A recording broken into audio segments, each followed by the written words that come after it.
being really creative is something more connected to your inner self. That means putting a part of your soul into your work. It's actually tough for us to do that, to do something and give. We literally reject those projects. We're going to the park and sitting down under a tree and shortlisting things we can do together. So I think manifestation and reverse engineering, it really works. So we do that, and she's totally in it with me. The last place I was working at, I was like feeling very, pushed down, and at a point, and I feel like I had my second kid also. He is a genius. That needs to happen. So I kind of handle the rest.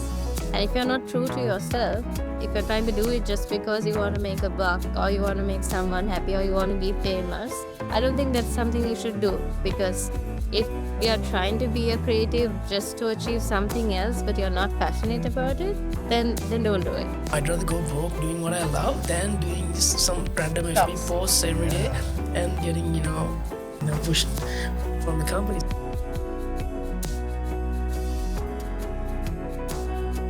What happens when creativity becomes a shared life and business? Today, I'm joined by a husband and a wife duo who illustrate, lead a creative community over 300 people, and run a production company here in Sri Lanka. We dive into what it takes to build together, lead creatives well, and stay grounded while creating from a place of purpose. This is a story about creativity, community, and what really means to create with intention.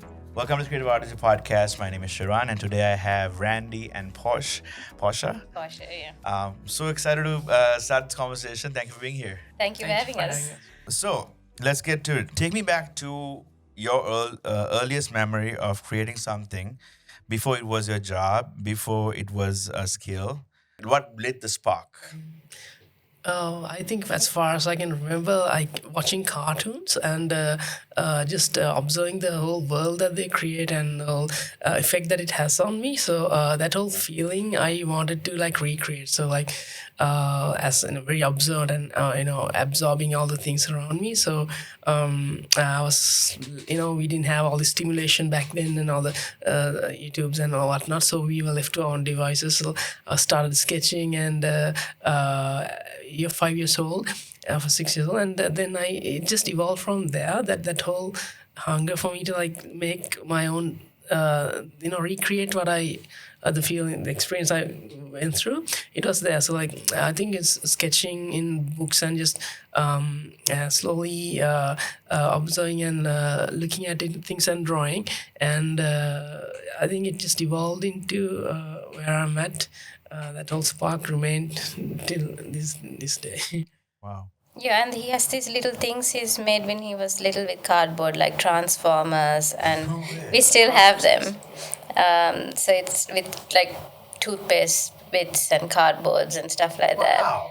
So the plane turns into a car, like it's literally serious business. Yeah. A lot of time in my hands, maybe, like, but a lot of attention to detail I put, and very resourceful, I guess. Like whatever the things we have, I think that hunger has always been there, and the patience. You need patience to really do that. So it has always been there with me. So I think that's one of the components that really helped me do these excruciating things. And I think and the want to recreate that whatever artistic means that I see. Did you ever question like why? Maybe I have a very you mean why create? Yeah. Well, I'm anyway generally very curious about a lot of things and how things work, and just I want to recreate, tell my stories, and so that want is there. I guess that's where it comes from. I think he kind of answered this question when he said like We're so excited to share with you all the episodes that we filmed in Sri Lanka. We know a lot of you have been waiting, but we wanted to make sure that we did this really meaningfully because it really was an exciting time. When Sheran first came to me and said he was going to take the podcast to Sri Lanka, I honestly thought he was crazy. And so did I. I was like, is there any possibility we can fit this in? I want to try to bring the podcast there and get to know people and interview creatives. So we expected to have just a few conversations, maybe a little sparks of inspiration here and there, but what happened was so much deeper than that. We met so many people that not only you got to interview, but that also like came alongside us to help make these conversations happen.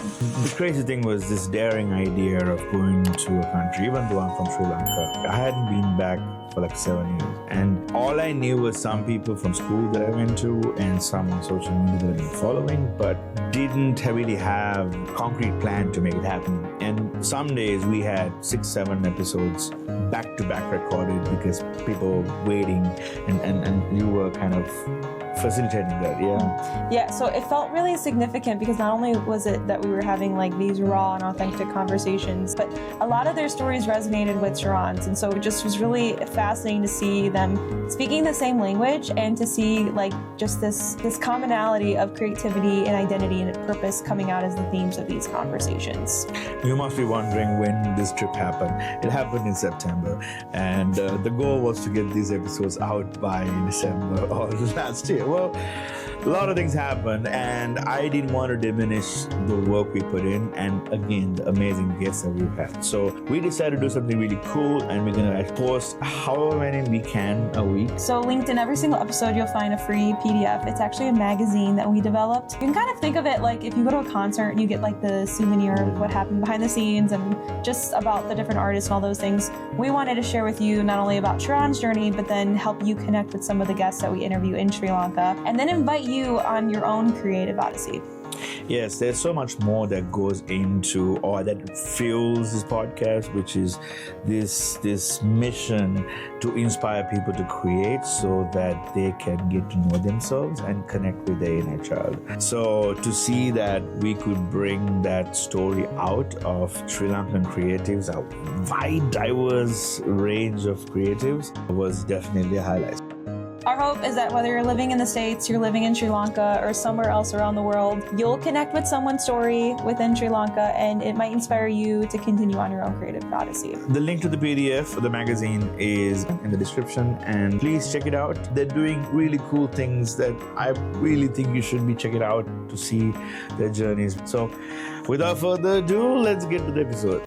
My feeling of watching the cartoon, what he feels, he extends that feeling by recreating the art. So it's not just the art, he creates the world. So he would have those characters and, tell, like the flip book cartoons and all that. So he still has like a lot of that at home, like a whole bunch of. So my not junk. So my parents say, Randy ge dævadda, because he has like this huge trunk of stuff he has done. It was the size of a bed. Wow. Massive trunk. So that was literally what he came with. That is super cool. How about you? So that's very interesting. Mine is not as interesting as his, and which is why I asked you when you asked me before, were you a creative? That's a hard question for me to answer since I met him. Compared to him, your story. So, honestly, the funny thing is, when I met him, I knew his brother. We were friends. We are the same age.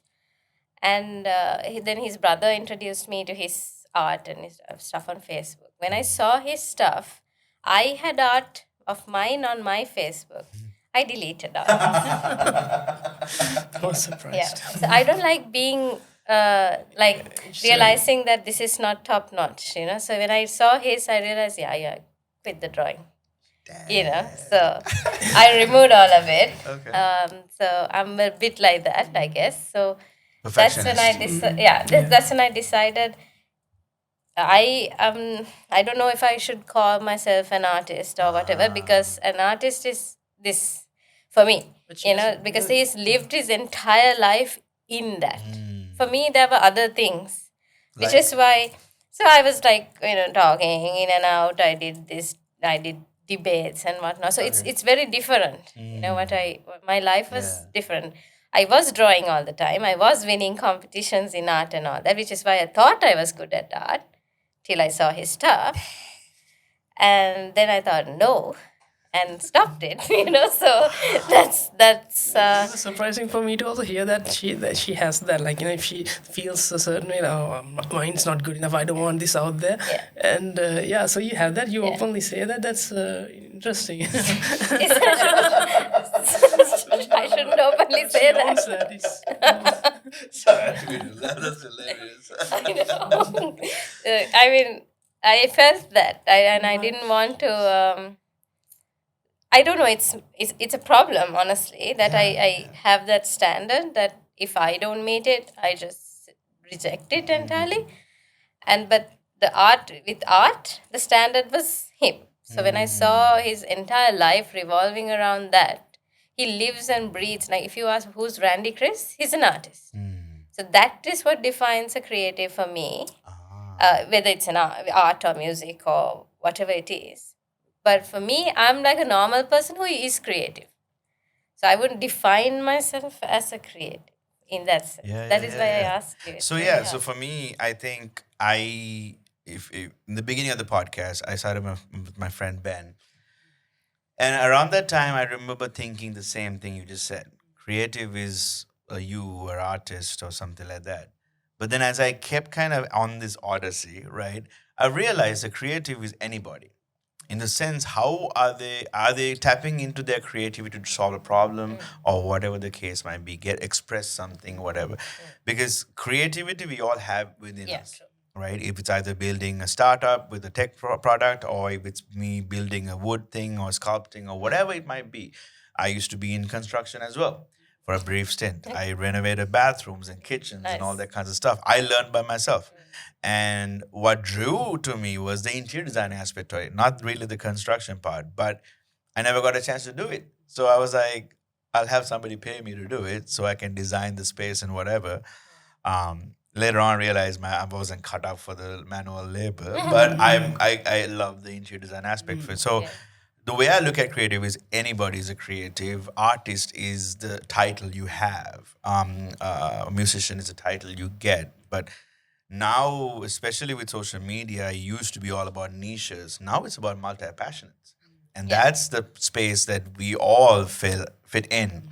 Like, storytelling is one of the crucial important. I think someone that really drove me was Casey Neistat. How he does the vlogs, the storytelling. I still try to do the vlogs in our life. Exactly, Because storytelling. That's Casey changed the narrative. Right, he said, and you go on a booster board, and this is still exciting, right? And I'm still gonna have a beginning, middle, and end of this story, and so Casey is very prominent for me as well. So that's why I think you're a creative. I do consider myself creative. Okay, but not an artist.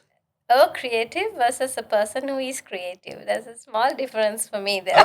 Cool. And I believe everyone does have. They need that, and that's a surviving kind of skill. It's absolutely necessary for a person to have the creativity that they can tap into, especially to problem solve. Right. So that for sure. And one thing you said about creativity is like, this is gruesome work. Like, it takes a lot of patience, right?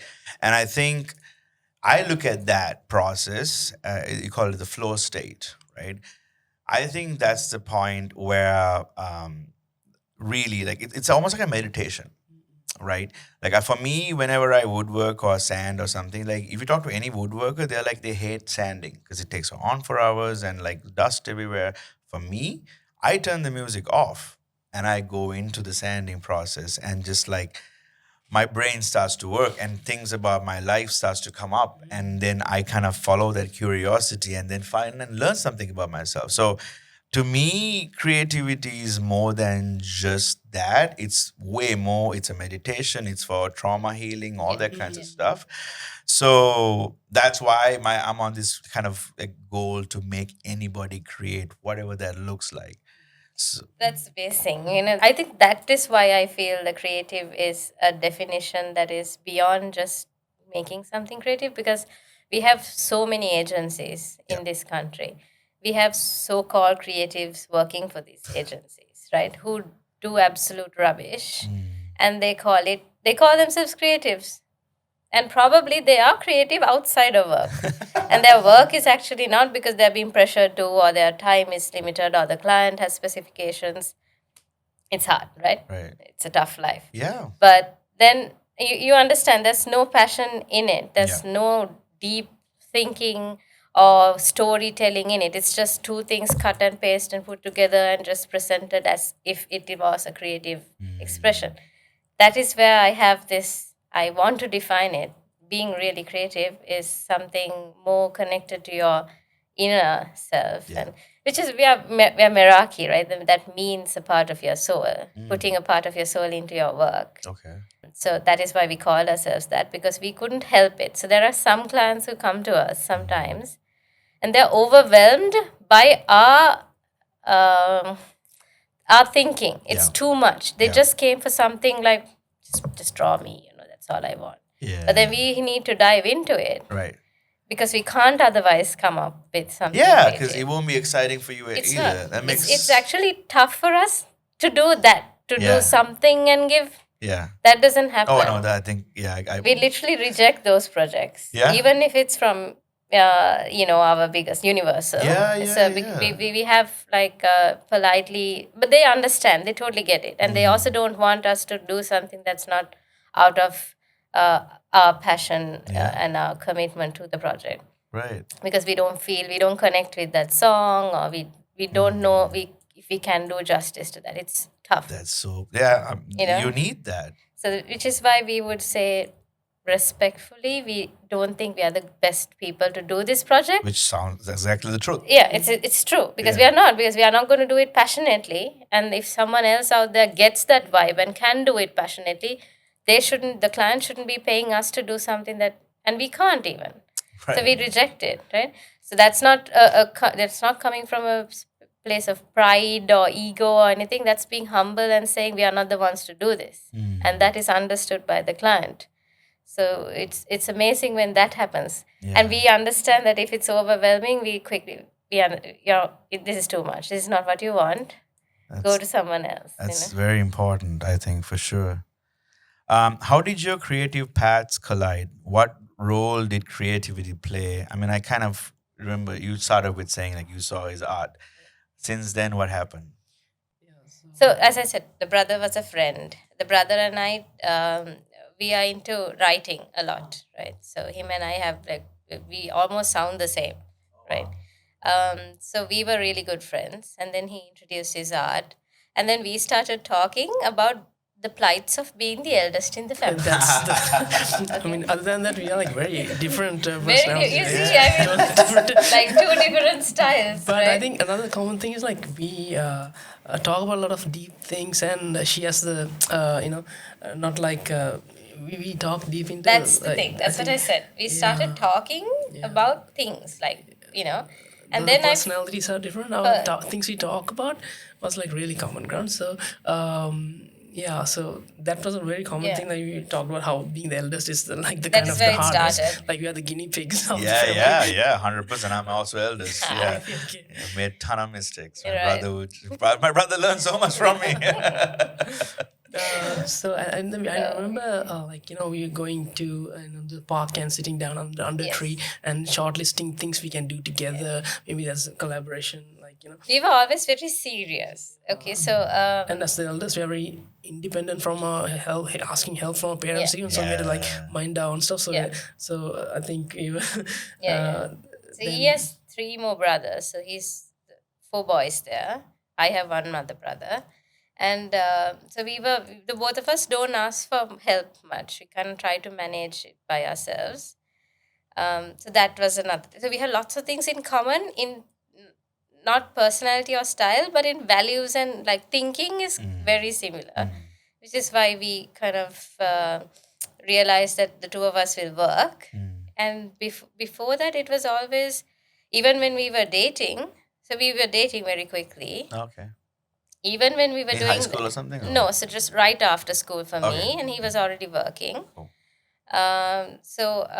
We had this. So when we go out, we would, or even on calls, we were planning a future. Like, so we would go to these parks and these gardens and sit and have lists of things the 2 of us can do, like both skills put together. Okay. Going through the options. Yeah. I think we have a little term we have created for ourselves called the dreamscape. So like we just sit and Dreamscapes. for the next 5 years, where would we really want to be like, and really think the extremist things that is possible in our life, and then just go way crazy, and then think of a way to get there and just plan it slowly by Randy has this reverse engineering. Yeah, right? So you have yeah. that works to manifest something. Yes, of course. Even in the creation, you listen to music and you imagine, okay, this is how the music video should be. So I used to like sketch and write in my diaries, listen to tracks, thinking a separate angle from the same track, and again listen to it and write another narrative, like a music video kind of a thing. So I think manifestation and reverse engineering, it really works. So we do that, and she's totally in it with me. Wow. It's something that really has worked, and I think so. After we got married, that was 2013, and I think 5 years we were working in the other companies. Then it was time we felt we did our own thing somehow. And at one point, the last place I was working at, I was like feeling very, pushed down, and at a point, and I feel like I had my second kid also, and I was like, I'd rather go broke doing what I love than doing this some random FB posts every day and getting side pushed from the company. So like that's after 5 years of working there, we went on our own journey. I think that's when we really actually started working together. And So that's another interesting part. Okay, so we 5 years of working since we got married. So 2013 to 2018.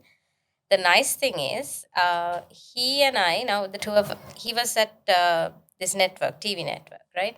And I went for my first job. That is also another whole story how I went there as a customer service person to this e-commerce, the first e-commerce site in Sri Lanka, right? Right. And then I kind of worked my way up there to production manager, right? And in the meantime, so to work my way up out of being customer service, I had to do a presentation. I wanted to show I'm more than this. I can do more than this. And then I was scrolling through. So while I was making this, I was scrolling through his page to get some art or whatever, his Facebook page, because as he said, we do things together, right? And even the jobs we then went to were strategic jobs we went to. It wasn't like just go to this job and that job, and it was always planned, right? And so when I was scrolling through, one of my immediate boss saw this, and he was like, "What's this?" And it's my boyfriend's work and all that. And then my boss, the CEO, he wanted to hire him, and he came and told me. So they interviewed him. The first it was the CMO who did it, and he was not interested. Then the COO did it. He was not interested. Then the CEO did it. CEO is a wonderful guy. He's still like our father. He's amazing. And he came and he walked out. He didn't seem interested. So he came to me and said, "I want you to get that guy in here somehow." and right off the bat, if you two break up, you're fired. He said, okay, so I was like, okay, fine. And then he came. I was scared because it was a startup, and I was working at a very reputable place. I mean, he was in established Right. But place. it was a very hard working conditions where I was working, but still I was scared to move into a startup. But somehow he convinced me. I love startups.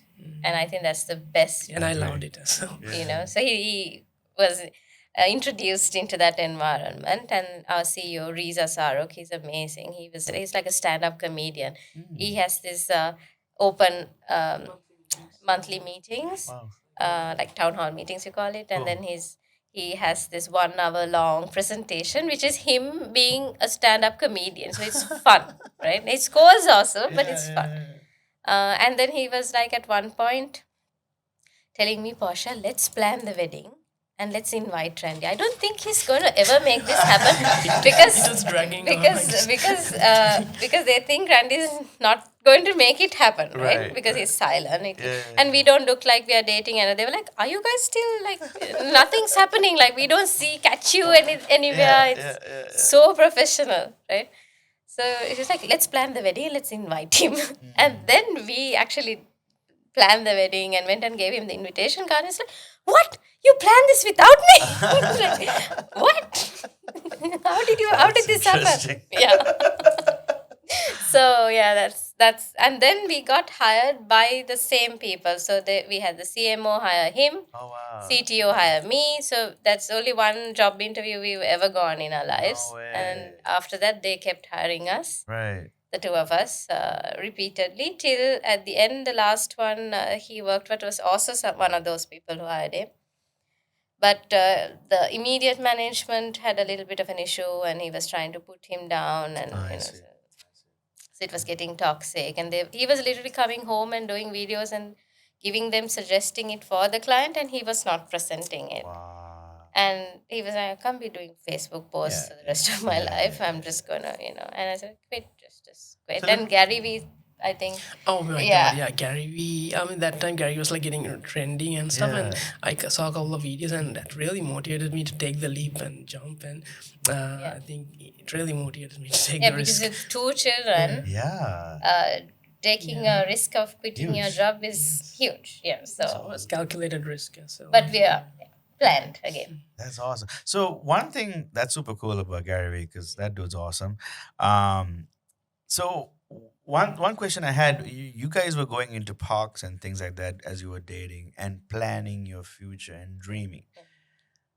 That's, to me, that sounds so countercultural to like plan a dream. Like we were grown up saying like don't dream, like don't daydream, right?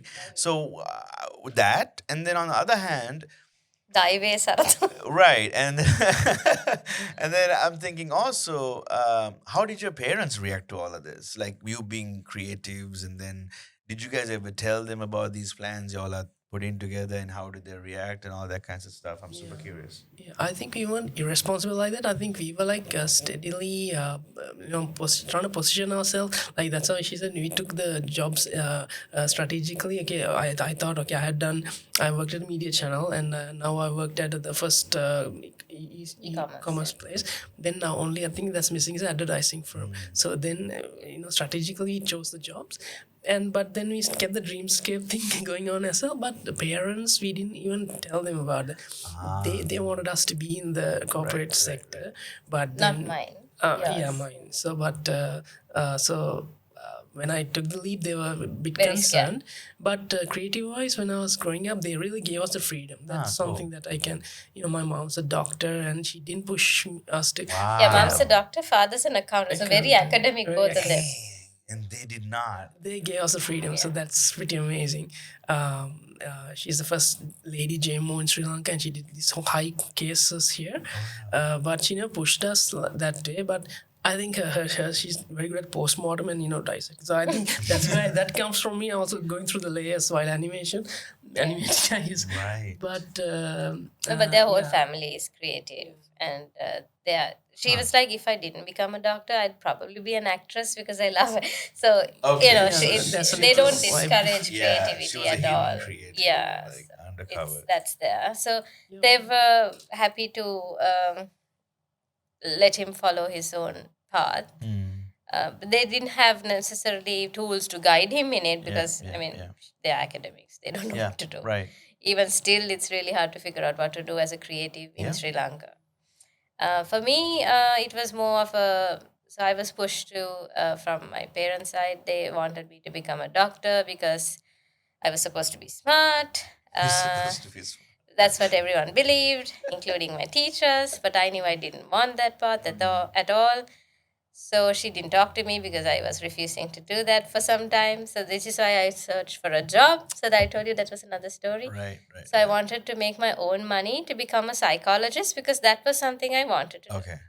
which I did. Right. So I wanted to fund my own education because I was doing what my parents didn't want me to do, I see. which is why I went for the customer service job. And then, but of course I asked for their money. I had to. I wasn't making enough to complete a degree. Of course. But the intention Yeah. was badass.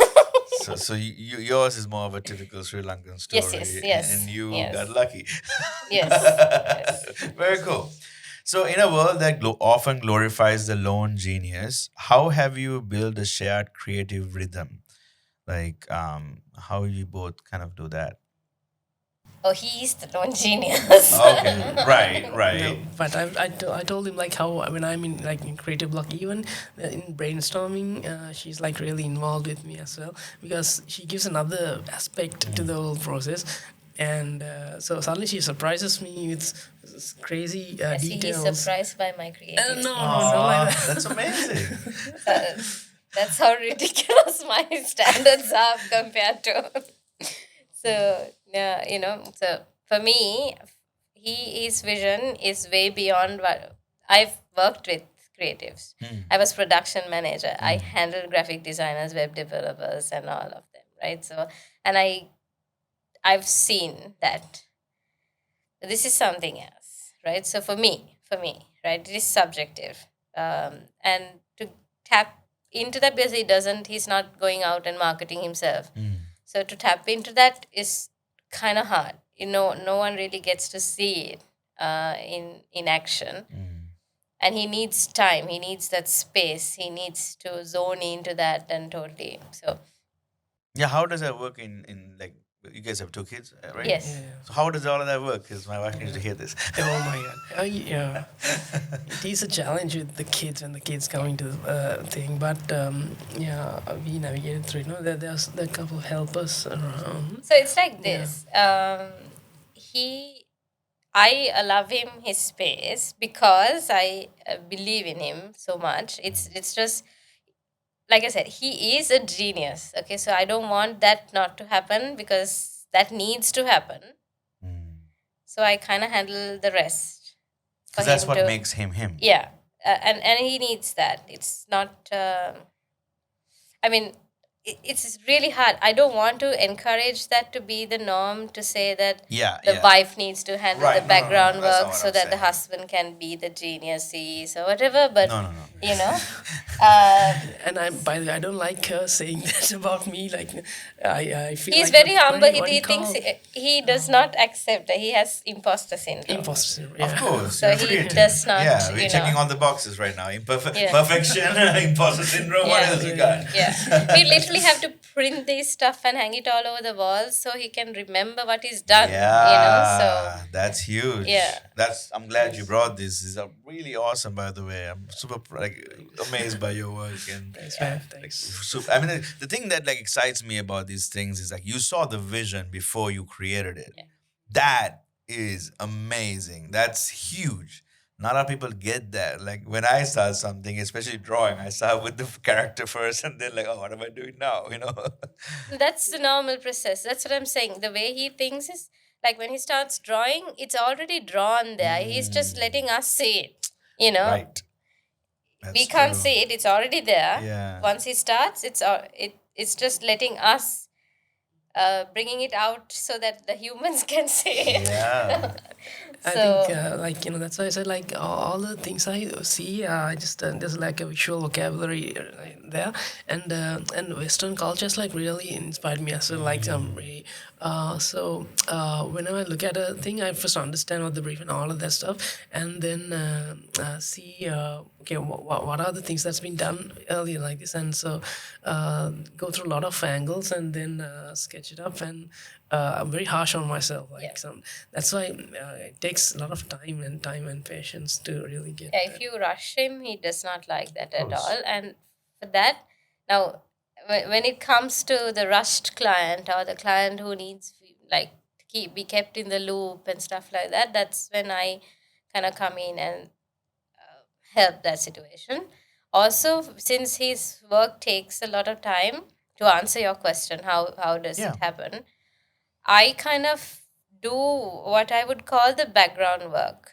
So if I have the client's brief, I usually take the client's brief. And then if they want to talk to Randy, that's a separate call. But initially, it's me and the client. And I kind of chisel it into a kind of a presentable block For him. for him, taking out all the unnecessary things and extra Yeah. references and whatnot. Right. I can understand the client and give him something present the client's idea to him. And then obviously sometimes my pitch gets rejected often. As I said, he's harsh on himself. So there's no question if he's harsh on us, right? So we have to present this, and then he will be like, yeah, no, that does not make sense. And, but that pushes me to keep thinking. I mean, as an artist, like, you do the first initial 2-3 sketches, and you don't settle for the first second or so. So like that, I think I'm looking at a bit. And obviously I'm happy because the end result is obviously amazing, exactly. because it's way beyond what I would usually think and settle for. So I would be settled like 15 days before he is settled. So I would be like, yeah, it's done, right? Like, no, it's not. So I would tell, there so many times I've told the client it's done, and he is not done because he sees more things and keeps adding and adding. But then I would tell that to the client. We are very open. Just like, Randy's not done. So you tell them the process ahead of time, like this could happen. Yes. I see. Right, that's pretty straightforward. How do you navigate creative disagreements? I often don't disagree with him because his vision is usually the best for his clients. His clients come for his vision, his visual direction, and his product, right? Like I said, I do the background work, and where he disagrees with mine is not a personal thing. It's so that the project is better. We established that because it's not That's personal. huge, right? Because I keep on telling you, I'm hard on myself as well. I want to have a better take. This is not what I envisioned. So like sometimes you're really stuck there and you can't get past it. Then I had to quickly, the time is also going. I settle down to. Sometimes he settles.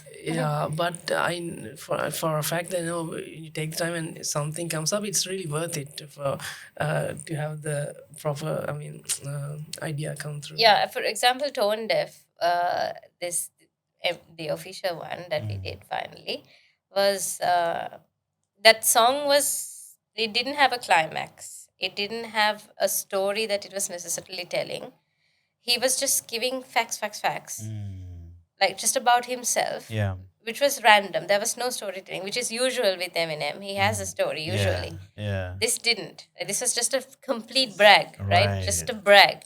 So now we are storyteller. We need a story, right? We have to have a story, confused. right? I couldn't come, reach a peak We climax. couldn't come to. He couldn't, but he was listening. So what his process is usually, he plays the song 1,000,000 times till he, like he said, this angle, then that angle, this angle. So usually with Eminem, he immediately knows what to do.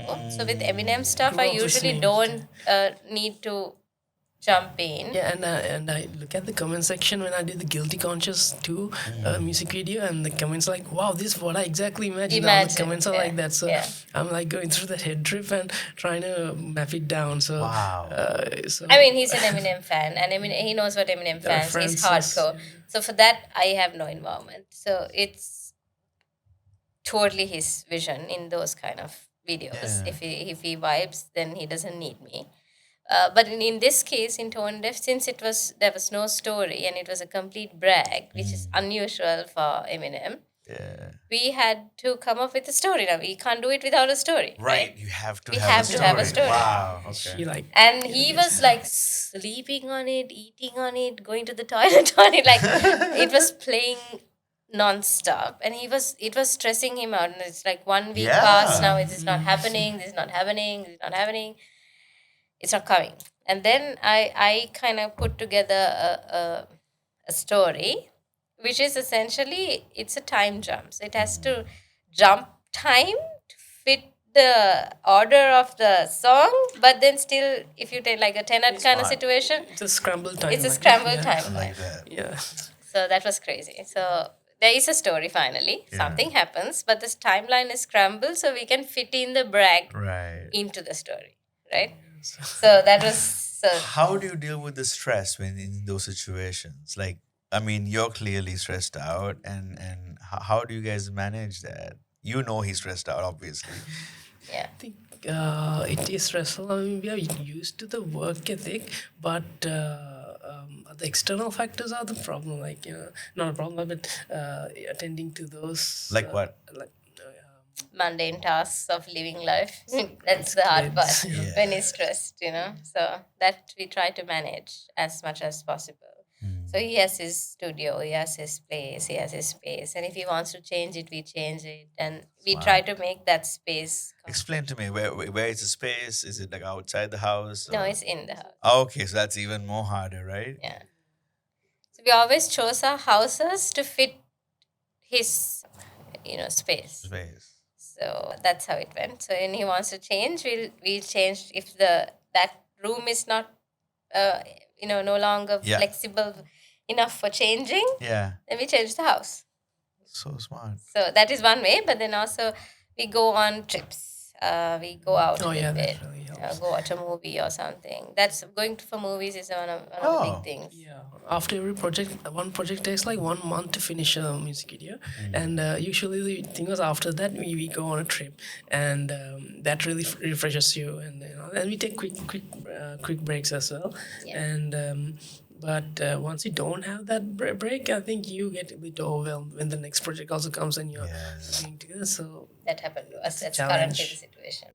Yeah, I think even my wife and I, we do multiple kind of businesses, and so we at least try to have like a quarterly trip at least to a cabin somewhere, a couple of days, because yeah, it's super important. If not, we're gonna kill each Also, other. we don't do any of the other stuff that you do to relieve stress. Right, Yeah, right. I so see. we don't do that. Yeah. So it's entirely That's very important. Then you take yeah. time off. yeah. So Yeah. time off is what it is. I'm curious, how did you go from illustrations to animation. Yeah.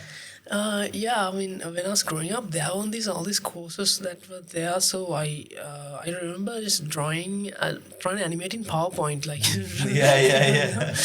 and so I've been drawing since I can remember. I did this some crash course on 3D and stuff, but never really got to try on it. But I was first working in the TV channel as a librarian, doing all the shiftings, manual labor involved as well. Bring the telecast tapes of tomorrow, setting them up, getting subtitling done, a lot of work. And from there, I wanted to get into the graphics division, but my qualifications were, so I started collaborating with all the producers there, drawing and stuff, and they made stuff into videos and stuff. And there I got headhunted from the CEO from the channel, and they got me to the news division. And where the chairman, his son came and gave me the drawing tablet.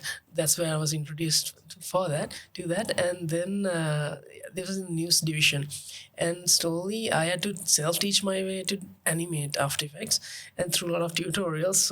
Then slowly over the years I self-taught myself to. So, which is why his style is unique to him. The 2.5D animation style is unique to him.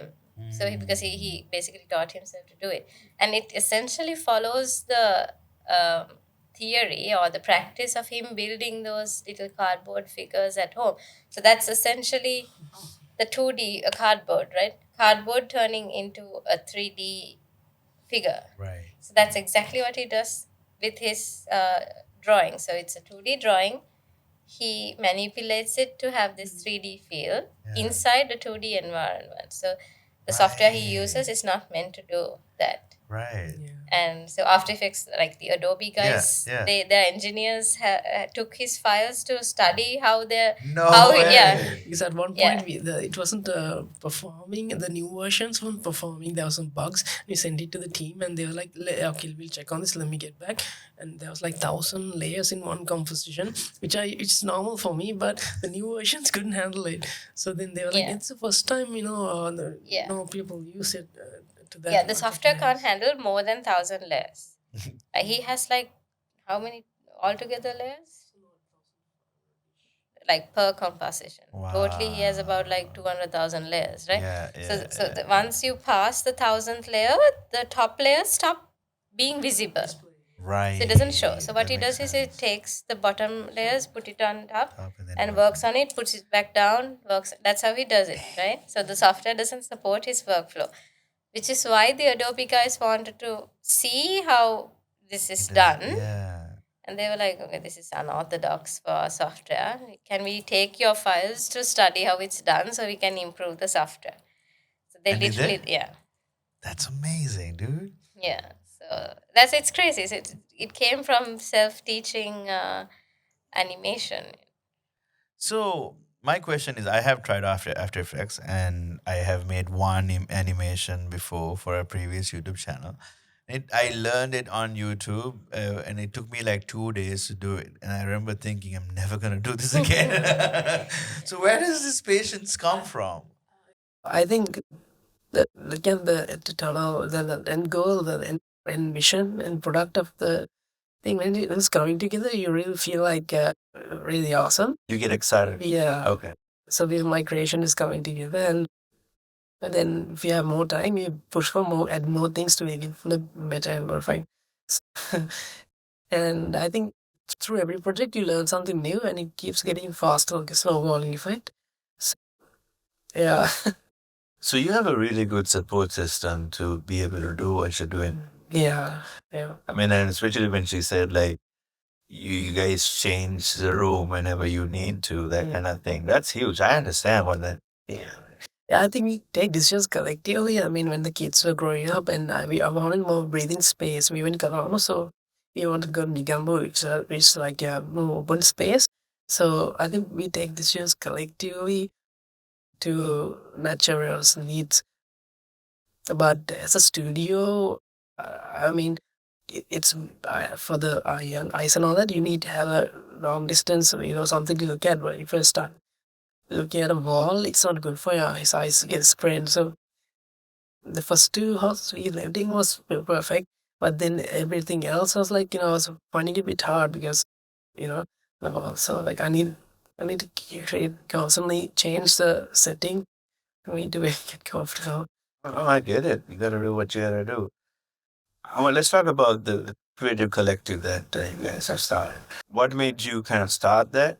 After the Godzilla thing, I mean, we got the attention of Discover Records in 2020 when I did the Godzilla, the fan made video. And from then onwards, word kept coming like crazy. Like, I think there were 2,000 emails per month. And we had to select things we had to take out and just reject the rest of the jobs. So that was insane. So like, that's when we thought of, outsourcing it to other creatives out there. And that's how the brainstorm came to, get all people on board and get the portfolios in the dashboard and share it to the client so that they can communicate directly with them. So Out of a problem that yeah, started. That's so cool. so I mean that a lot of people approach and then we direct them to their portfolios, and there's been a lot of good collaborations coming in. And again, we are finding it hard to like really take SLCDC to the Excel because the time and all that.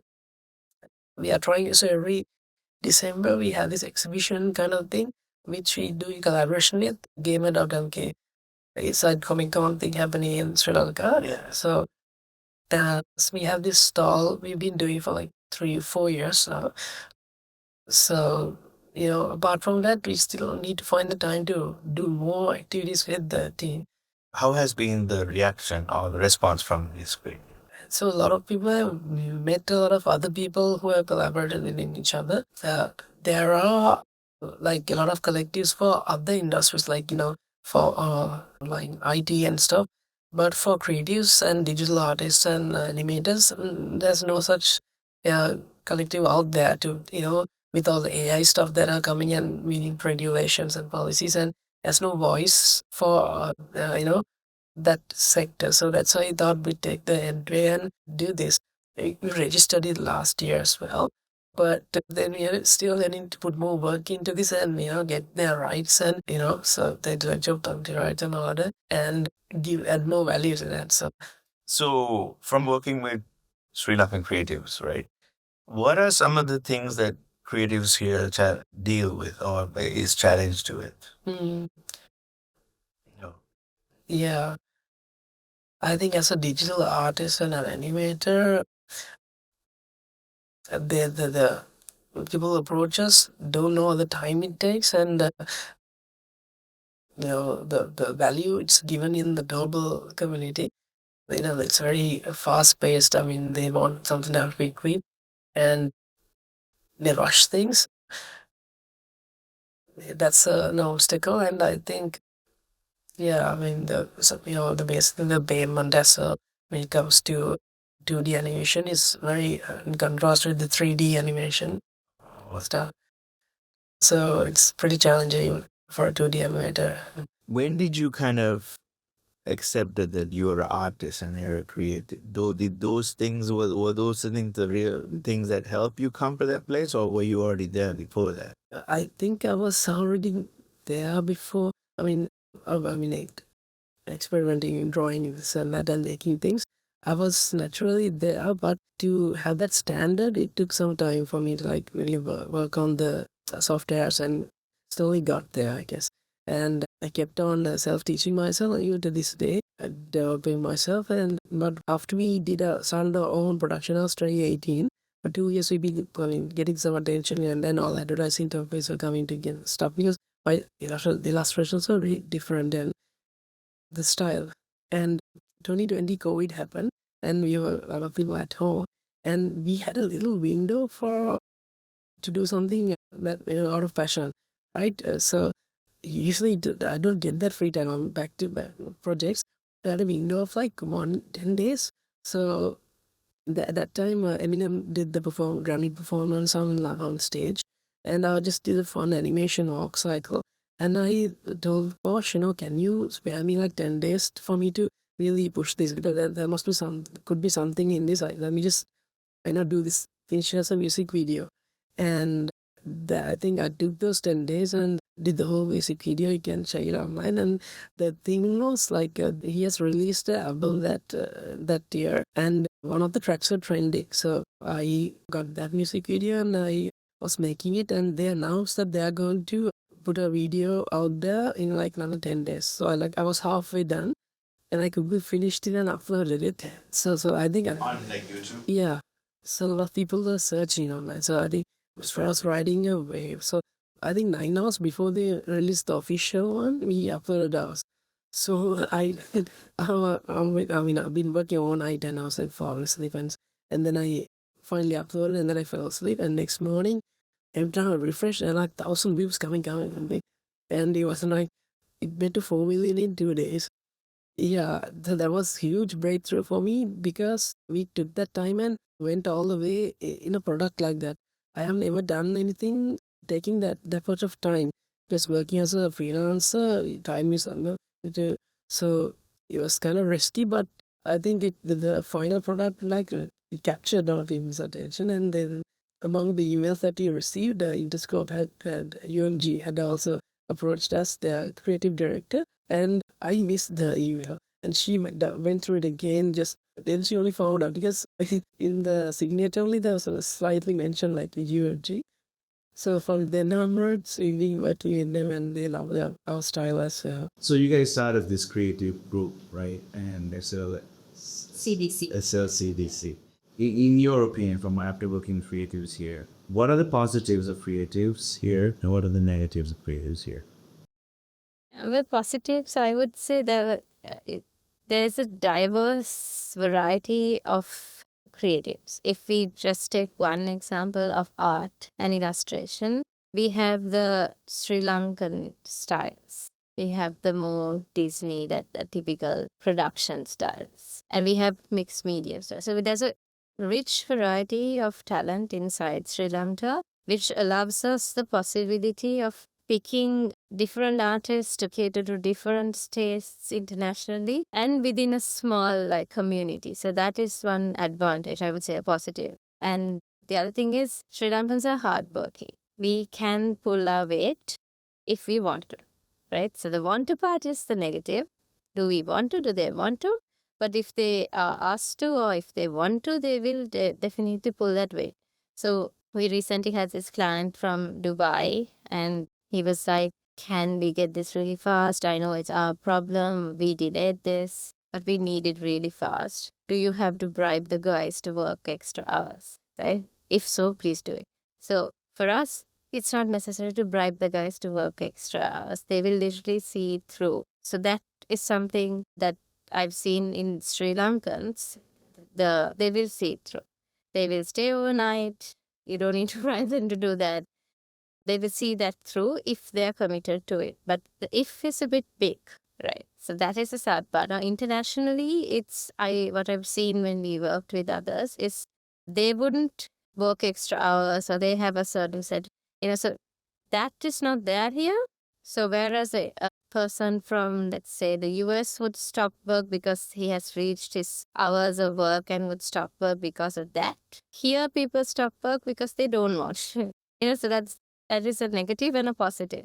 So if they want to do it, they will see it through very fast. We can do very fast also. We are very kind of nimble with our hands and fingers. And if it's something to do with that, we'll quickly do it. But if we don't want to, then that is a huge negative, I would say. They kind of slack on the whole thing and stop communicating and just don't tell us that it's not happening. And then we find out a little too late and then we have to pull the weight. So that would be the negative.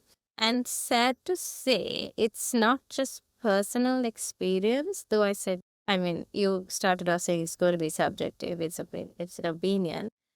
But this has been the case with Sri Lankan creatives generally, because of which platforms like these, where they hire creatives, these platforms that hire creatives have blacklisted Sri Lanka.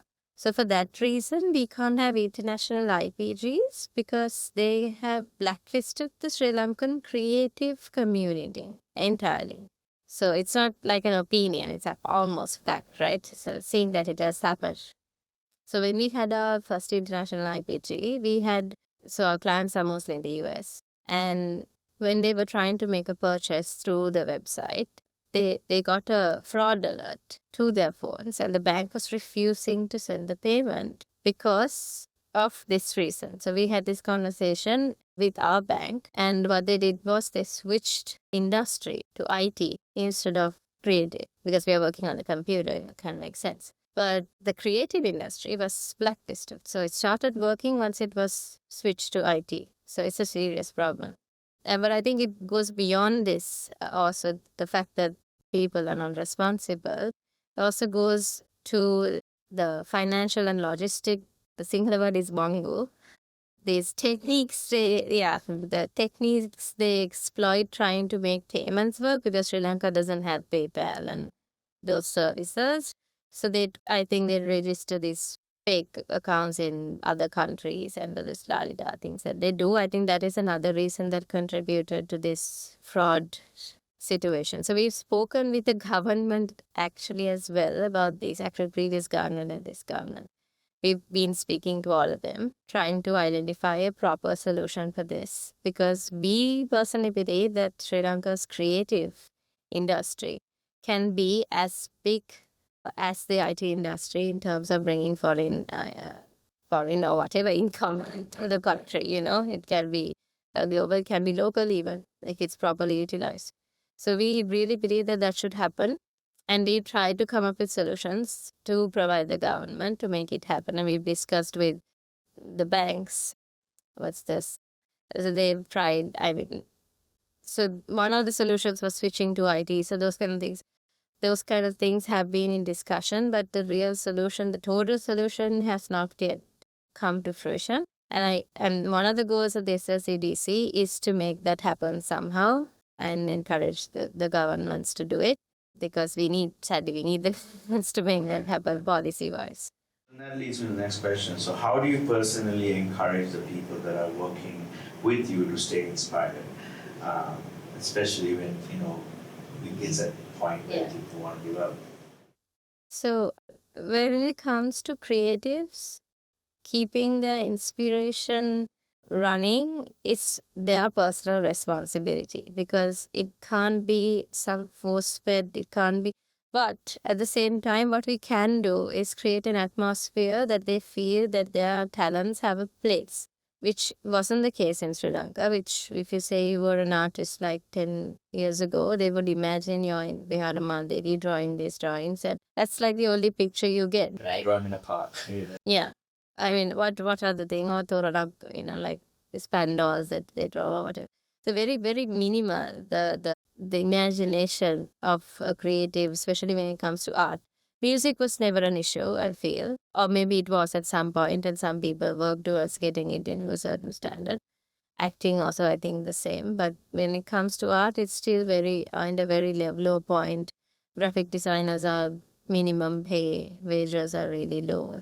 So I think that is also a major fact that discourages a creative from being creative. So in that aspect, there are things we can do as a community or as a force to make wages better, the acceptance of the profession better, and accept it as a profession. It's not a hobby. Right. It's a profession. Shaping the public opinion in the right direction is something we can do.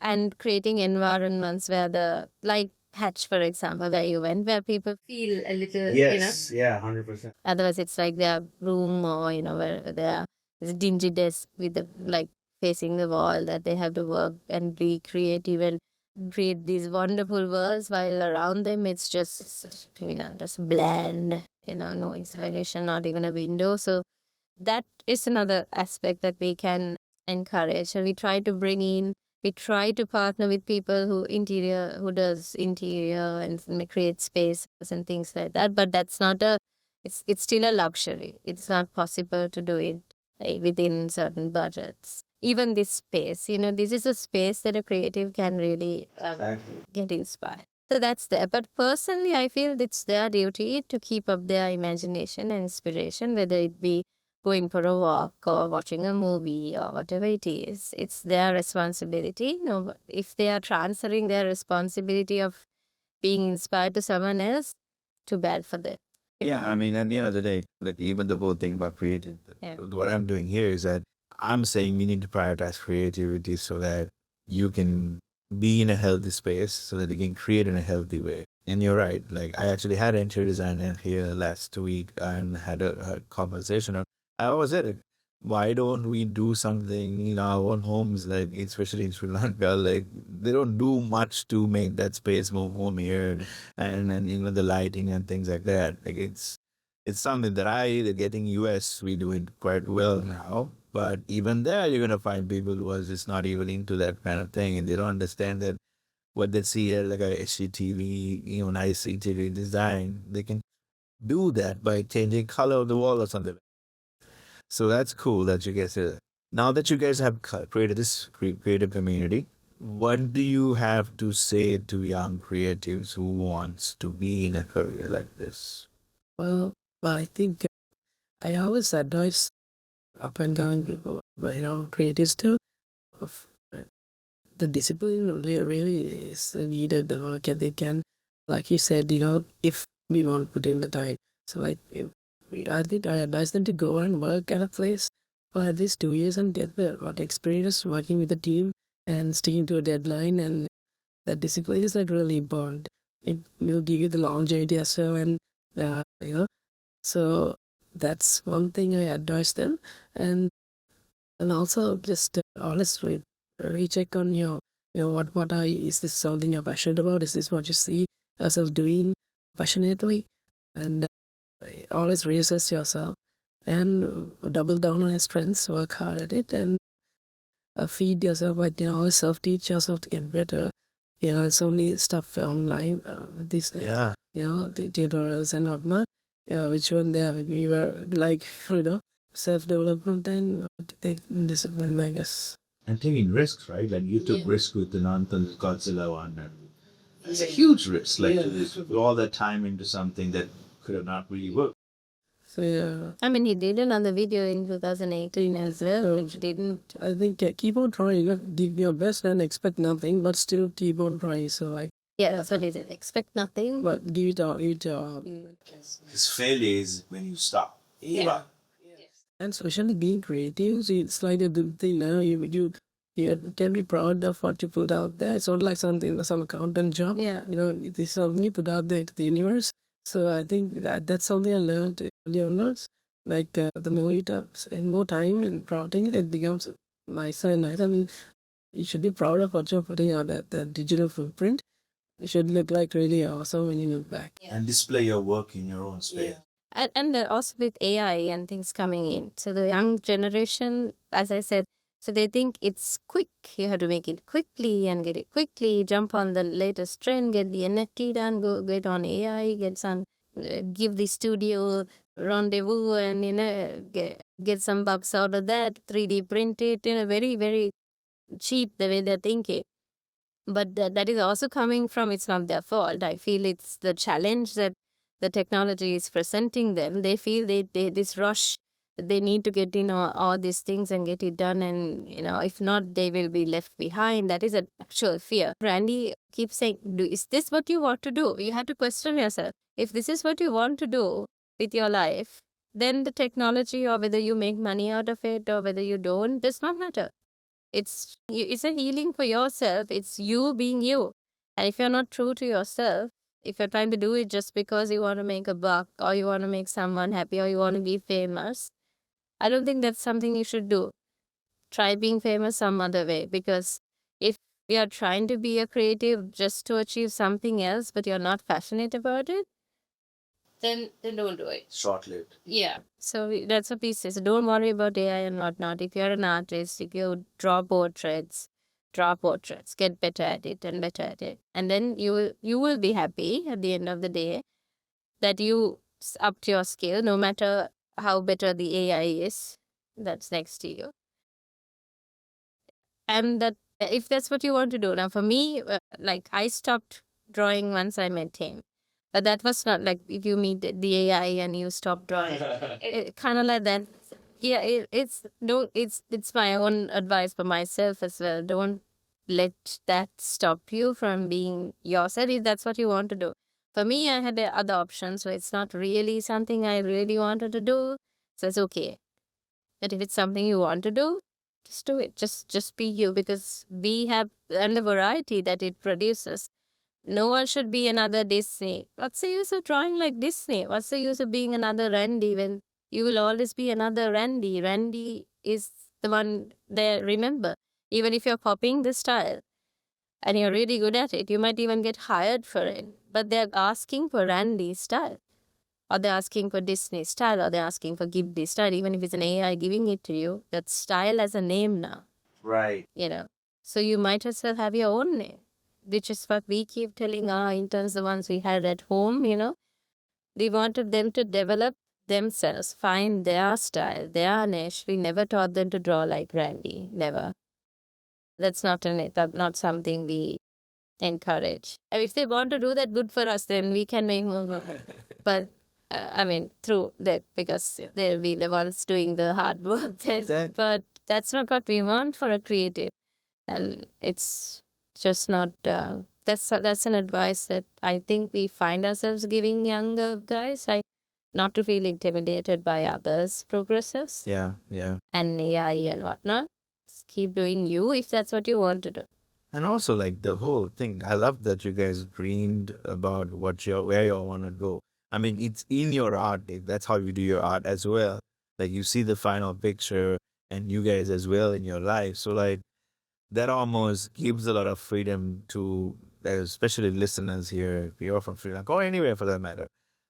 What you dream, what you envision is actually what you end up happening. Because if you don't even go take the time to design it, figure out what you want, how you want it to look like, then you won't even get there.